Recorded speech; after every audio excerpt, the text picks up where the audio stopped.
ଦେଶର ନାଁ ରଖିବ।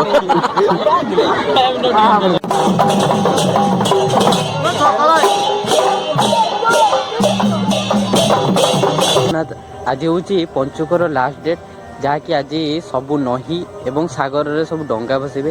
ତାହାରିକି ଦେଖିବା ପାଇଁ ଆମେ ଯାଉଛୁ ଆମର ଏଇଠି କିଛି ବାଟ ପନ୍ତେଇ ଘାଟ, ଯାହାକି ସେଇଠିକି ଯାଉଛେ ଦେଖିବା ପାଇଁ। ମୁଁ ଯାଉଛି ଏବଂ ମୋ ସାଙ୍ଗ ଯାଉଛି। ସେଠି ଯାଇକି କେମିତି କ'ଣ ଭସା ହେଉଛି ତାହା ଆପଣମାନଙ୍କୁ ନିଶ୍ଚୟ ଦେଖେଇବି। ତେବେ ଚାଲନ୍ତୁ ସେଠିକି ଯିବା।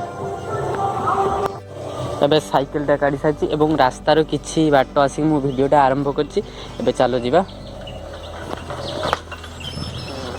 ଏବେ ଆସି ମୁଁ ସାଙ୍ଗ ଦ୍ୱାରା ପହଞ୍ଚିଗଲି। ଏଇ ସାଙ୍ଗ ଘର ଏଇଟା।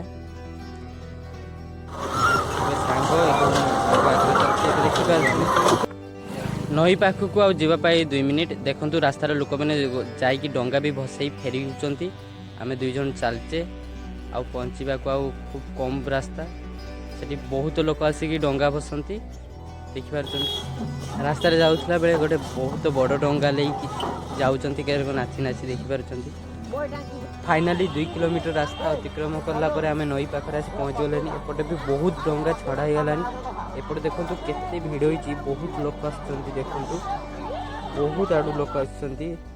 ଏଇ କିଛି ଡଙ୍ଗା ବି ଛାଡ଼ା ଚାଲିଛି ଏପଟ। ଏ ପିଲାମାନେ ସବୁ ପାଣିରେ ସବୁ ଡଙ୍ଗାର ପଇସା ଏବଂ ଡଙ୍ଗାକୁ ହିଁ ନେଇ ନେଉଛନ୍ତି। ଦେଖିପାରୁଛନ୍ତି ପିଲାମାନେ ଏମିତି ଖଳୁଆ କାମ କରୁଛନ୍ତି, ଯାହାକି ମାଡ଼ୁଖିଆ କାମ, ମାଡ଼ୁ ସବୁ ଖାବିଆ ଅଛି। ଆଉ ଦେଖନ୍ତୁ କେତେ ପାଣି ମଝିରେ ଯାଇକି ସବୁ ଡଙ୍ଗା ଆଣୁଛନ୍ତି। ଡର ଭୟ କିଛି ନାହିଁ। ପୁରା ସତରେ ଛୁଆମାନେ ପୁରା ଅଲଗା ଲାଇଫ୍।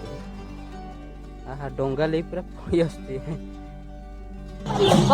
ରାତି ବି ହେଇଗଲାନି। ସେପଟ ଗୋଟେ ବଡ଼ ନୌକା ଆସୁଛି, ଯାହାକି ଆହୁରି ପହଞ୍ଚେଇତେ ଆହୁରି 2-3 ମିନିଟ୍ ଲାଗିଯିବ। ତାରି ପାଇଁ ଆମେ ଅପେକ୍ଷା କରୁଛୁ। କୁହ କୁହ। ଦେଖନ୍ତୁ ଏଇଠି ଡଙ୍ଗା ଭାସୁଛି କାର୍ତ୍ତିକ ପୂର୍ଣ୍ଣିମାରେ। ଆମେ ବି ଦେଖିବାକୁ ଆସିଛୁ। ଆପଣମାନେ ବି ଏନ୍ଜୟ କରନ୍ତୁ। Thank you. ଏଇ ଭିଡ଼ିଓଟା ଦେଖନ୍ତୁ, ଆପଣମାନଙ୍କୁ ଭଲ ଲାଗିବ।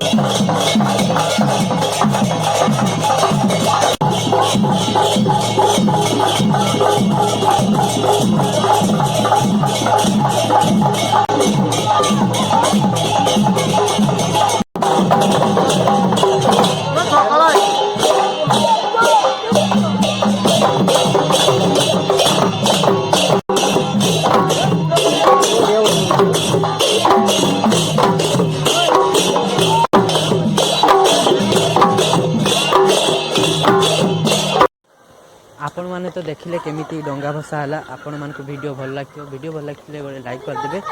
ଆଜିକା ପାଇଁ ଏତିକି ରହୁଛି। ନମସ୍କାର, ଜୟ ଜଗନ୍ନାଥ। ପୁଣି ଦେଖା ହେବ ଏକ ନେକ୍ସଟ ବ୍ଲଗ୍ରେ।